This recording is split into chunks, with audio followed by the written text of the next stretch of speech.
Welcome to another edition of Play Branson. My name is Chris Meyer, and I'm here with my co-host, Haley Westrich. Haley, how are you doing today? I'm doing good. How are you doing? I'm doing great. You know, Good. this is the show where you get to know entertainers better. Yes. And we have really a different kind of entertainer today. We do. Of course, he's in a band too, but he's also like the CEO of like one of the biggest entertainment complexes here in town. Yes, so it's going to be fun to talk to him coming up, and that's Mr. Yes. Craig Wescott, the CEO of the Track Family Fun Parks, and he's also in a band called Mile Zero. So we'll talk a little bit more about that in just a moment, but we've got to do our opening dumb questions. We do. Or things that make you go, And there's some good ones today. Okay. If a kid refuses to sleep during nap time, are they guilty of resisting arrest? Oh. That's a pretty good one. Here's another one that's kind of interesting. Can animals commit suicide? I do not know the answer to that question. I don't either. And that's an interesting question. I'm going to say no, that they can't, because I just don't think they can. But I don't know. Here's one. Why do people say they slept like a baby when babies wake up every few hours? Yeah. Never thought of that. No. That's an interesting one. Here's a good one. I love this one. Can atheists get insurance for an act of God? Oh my. Yeah. Or would they want to get insurance for an act of God? Yes. I Don't know. think it's an interesting. I got this pen today. Hopefully it's not disturbing you, but this is my fun pen, and I brought it just in honor of Craig because he's a fun guy. So I think that's a pretty fun pen. It is fun. Okay, I got sidetracked. Here's a good question. This is the thought-provoking question that we say, eat it, at your dinner table, talk to your family Yes. about this one. Here it is. Would you rather go a week without bathing but be able to change your clothes? Or would you rather go a week without a change of clothes but being able to bathe? Ooh. Neither sounds too great, but What do you think? probably the latter. You would want to take a shower but still wear the same clothes? Probably, yes. I don't know. Yeah. I'm thinking I would do that. I'm thinking I would do that. So Yeah. that's an interesting thought-provoking is. question. Here's the deal. It's also right around the corner is Labor Day. Yes. So people are going to have an extra day. If you are watching and you haven't made your plans for Labor Day, come to Branson. We want to see you here. Be sure to go to ibranson.com. They're one of our sponsors. You can go there or you can call them at 877-ENTERTAIN. And folks, we'll be back in just a moment with Craig Wescott. The Holiday Inn Express, Green Mountain Drive. It's the perfect resort hotel for your next Branson stay. Check into one of our many room types. Then relax in the refreshing indoor pool and hot tub. Enjoy the free hot breakfast every day. For more information or to make reservations, call 800-321-7275. Welcome back to Play Branson. We're here today with Craig Wescott, who is the CEO of the Track Family Fun Parks. Craig, it's great to have you here on our show. Thanks for having me out today. And it was kind of short notice, but we've been working hard to get you here, and you're a really busy guy, doing lots of different things. Keeps me out of trouble, right? It does. Yeah. It does. So you do a lot of different things, but before we even get into all that, kind of give people a little bit of your history, because I think you grew up here in Branson, but kind of tell people, give them your background. I did. We got here, my dad moved us here to start the business that we have now in 1980. I was 5 years old, started kindergarten here, went all the way through school. So, I mean, my remembering life was in Branson, and it's obviously changed a whole lot, and as you know. So it's been fun to watch it through the years. I was only away really for about an 8-year period with college and work a little bit off in Houston, Texas. But otherwise, I've been back here, came back home in 2000, been here ever since. 2000. And so when you came back in 2000, you went to work for the family business, Yeah, right? my dad retired, and me and my current business partner, a couple other guys at the time, bought the company. And of course, I grew up in the business, and so did my business partner. So 1980, I mean, there wasn't a lot going on in Branson then. No, and so you had, did probably half dozen. I wish I remembered and had pictures and video of driving down Highway 76. But I think half dozen theaters, and it was all the such and such family theater. I mean, Presley's, Ball Knobbers, obviously. Different. I mean, the places where our locations are now were out in the middle of nowhere, and my dad was known to be a crazy person for putting in something as such a fad as go-kart tracks and in the middle of pastures out in the middle of nowhere, which of course now are right in the middle of town. Right in the middle So- of town. And we're going to talk more about the track family fun parks Yeah. here in just a moment. But besides being the head of this big entertainment, I mean, because it is a type of entertainment. Mhm. And I always tell people Branson has lots of different types of does. entertainment. We're going to talk about the tracks. But you are also in a band. I am. I love music and played, sang when I was little and this and that, and eventually learned to play guitar. And one thing led to another, and I've been in a band for, I guess it'll be 12 years come this January. And we all have very full-time jobs, business owners, teachers, professors, and we just mesh and love playing music. So we do it as often as we can. So do you tour in Branson, or where can we find you playing at? Typically Branson. Sometimes we stray a little bit, go to Hollister, and then we've played in other places, but in general, because of life and other jobs and all that, we play in Branson. Sure. So the furthest gig we've played is in Washington State. That was just Tom and I many years ago through an interesting connection and that sort of thing. So typically your Tri-Lakes area. Right. Yeah. So tell what kind of feel is the band? Like, what do you guys play? What do you do? We like everything. We go all over the board because we've got 5 of us now, and we rate. I think we're from age 29 to 60 in the band, Wow. and so lots of music genres within that, and we just like all kinds of music. So I mean, we're very acoustic, I would say. Although we've brought a few more electric instruments out lately, which has been fun, but we play a lot of stuff that we've written. We play everything from like a Jack Johnson type of laid-back sound to old Simon and Garfunkel to Willie Nelson and George Strait. We go to country, we go to Eric Clapton, Little Rock, Little U2. Literally all over the board, and everything sounds amazing with the dobro.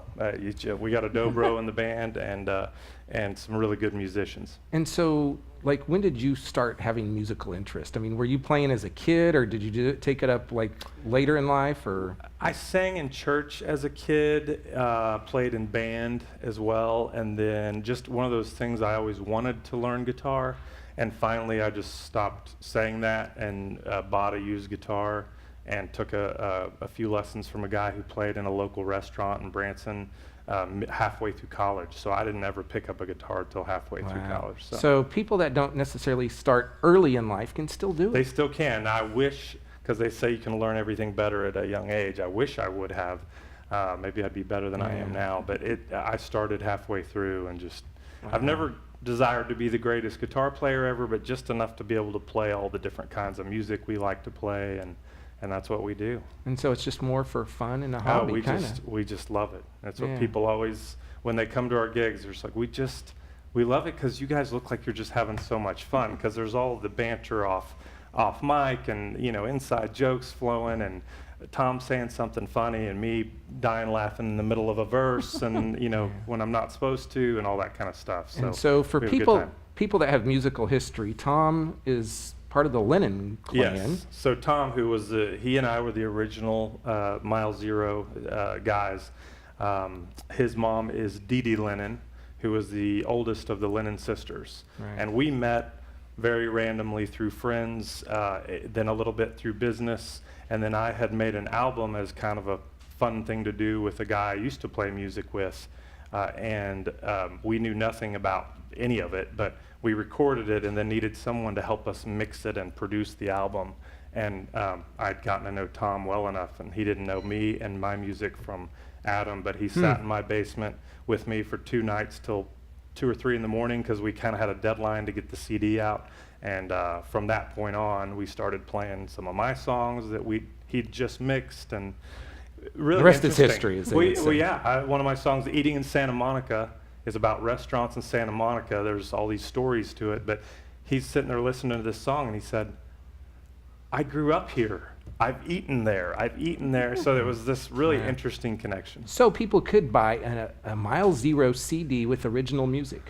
Well, a Lead Jacket CD, which was the band with the other guy. Mile Zero for 12 years has threatened to make a CD with some original Okay. stuff, and life, business. So if this, people that, want to and hear the other. music, they've got to come see you live. They do, and it's just a lot of fun. We love to have guests. We had the friend that I started playing music with, he was here last weekend when we played, had a guest drummer in.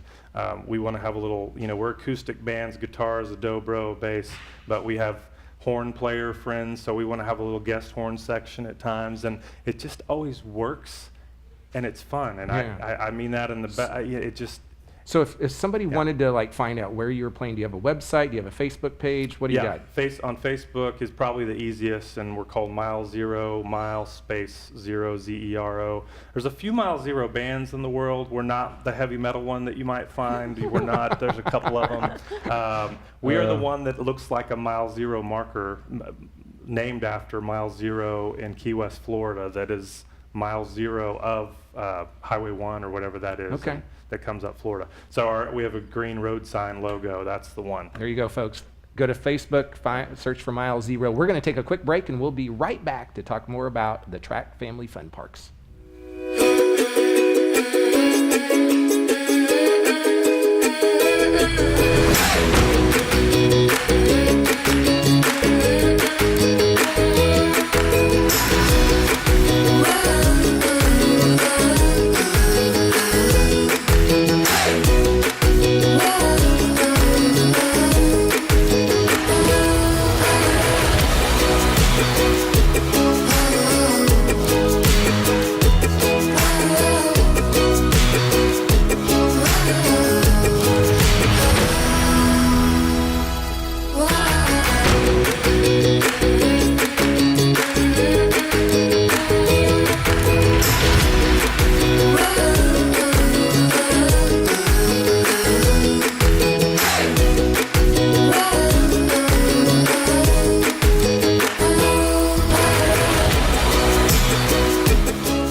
Welcome back to Play Branson. We're here with Craig Wescott, CEO of the Track Family Fun Parks.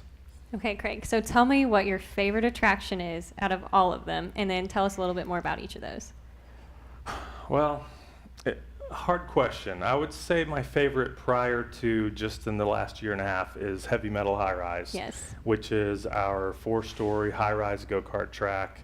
It's concrete and steel. We have some wooden ones that are also tall. Just a different ride because you kind of get a big ride down a hill, and it almost kind of combines a roller coaster with a Right. go-kart track.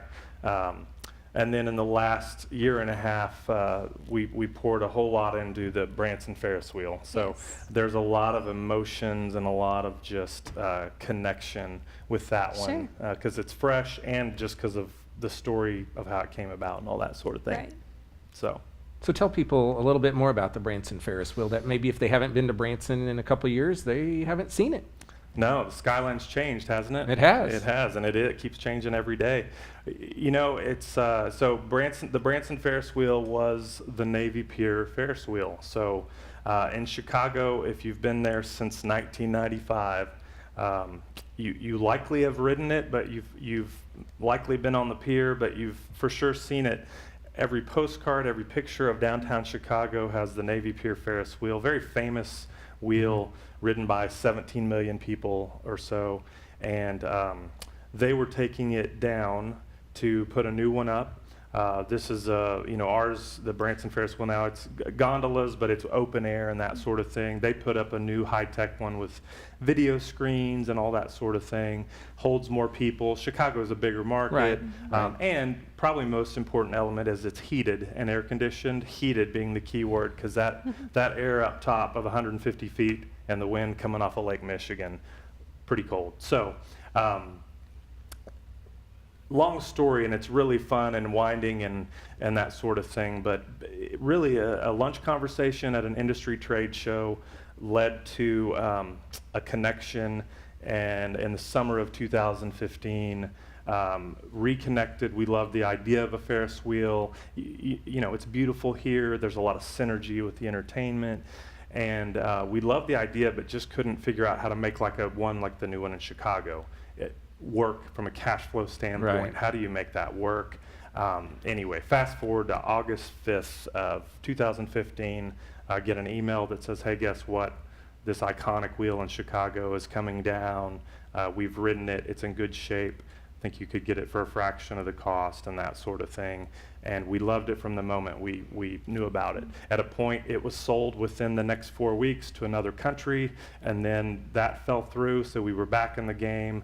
And the greatest word I can use is leap of faith, because we put down a considerable amount of money to stay in the game and be in the driver's seat after we lost it the first time, and had about 6 different things, major things, height variances, bank approval, land purchases, literally you name it. And we Wow. did it without any of that. And then those next few months, it just all fell into place until January 28th last year.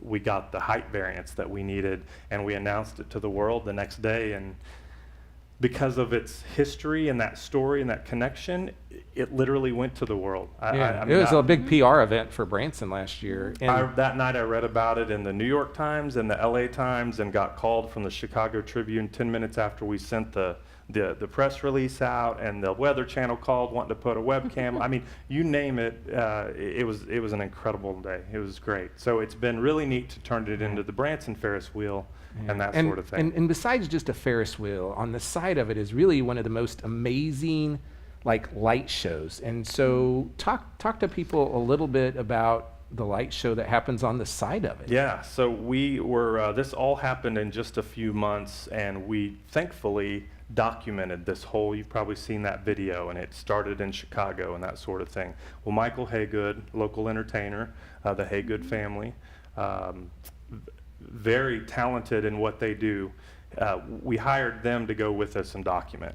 And then over dinner one night, Michael Haygood says, "Hey, what are you guys doing for lights?" And what we had decided was we loved the vintage lights. We loved the old warm white lights. But Navy Pier quickly talked us out of that, because they had double the inventory in 1 year that they have on the wheel, meaning they were constantly Wow. changing, Right. old wiring. Plus, we wanted to really, we love the history of it and loved telling the story of that it was the Navy Pier wheel and all that, but we also wanted to make it our own. So we did, wanted to do LED lights, and we decided, long story short, once again, after having quotes from all over the world, best lighting companies out there, the guy that performs 2 blocks down the road, Michael Haygood, talks us into it through a series of meetings, and has created something that's, I think It's we great. even take for granted, for sure in Branson and what have you. He created not just pretty lights, but he created a show, and he's a production-minded person, and so Electrify is what it's called. It's a music and light spectacular. The lights are pretty, and a lot of people say, "Oh, I've seen the light show," and I said, and with the music, and they're like, "Oh no," and I said, "That's a whole nother thing." Right. It's synced to music, and I mean, people in our industry literally have said it's the best lit wheel in the world, talking London Eye, all these wheels, and he has produced something unbelievable, and it's Well, here in and Branson. you guys just did your first year anniversary, and if you go to our Facebook page, I think it's still there. We actually did a live video, and I just grabbed you and said, "Hey, get on camera," and he was That's right. totally busy, but he took the time to do that, and we were there for the unveiling of that. So go back in the Facebook page, see if it's still there. And then you had an incredible fireworks show. But It was fun. okay, we're about out of time, but I want you to tell everybody, besides the Ferris wheel, you've got tons of go-kart tracks. You got a whole bunch of stuff. Our bread and butter is go-kart tracks, and we have 4 locations in Branson that have multiple things. So among that, there's 14 different go-kart tracks, from the big one I was talking about earlier to bring your 4-year-old out and you can drive and that sort of thing. Bumper boats, everything family entertainment. Like you said, entertainment-wise, it's family entertainment. Anything that gets a smile on people's faces, it's what we try to have at our parks and that sort of thing. But especially the go-karts, that fad that wasn't supposed to last back in 1980. 36 years later, we opened in 81. Here we are today, and it's great. It's always been a family town, and always been peak season in the summer and that sort of thing. But the wheel has extended that season for us a bit, which is great. But we've got just a little bit something for everybody. So. Yep. Folks, you've been listening to Craig Wescott talking about the Ferris wheel and the tracks, and if you come to Branson, you're going to go by one of his places. He's got several all over town, And be sure to check it out. You can't miss the Ferris wheel. It's right on the strip, and the light show is amazing. They've also got great places to eat right by their tracks, so you can go to Pizza World, you can go to Andy's Frozen Custard. There's some great places right around their tracks. And be sure to go to ibranson.com where you can buy their Go Card, which is a great deal. You can do a lot of stuff with that. You can also get your other show and attraction tickets there at ibranson.com, or you can call 877-ENTERTAIN, and those folks can help plan your entire vacation. We've got coming up, we have a Restless Heart, Diamond Rio, and Lone Star out at Silver Dollar City for the Country Music Weekend coming up September 8th and 10th. That's just around the corner, so if you haven't made plans to be here that weekend, want to see some great entertainment out at Silver Dollar City, come, ride on the go-karts, play miniature golf, have some fun in Branson. And once again, this is just another example of really families working in Branson, serving families that come here all throughout the country. So Craig, it's been great having you here once again. Thanks for having me. And Thank you. look forward to going out there and checking the tracks out. This has been another edition of Play Branson, and until next week, have fun and go buy a crazy pin.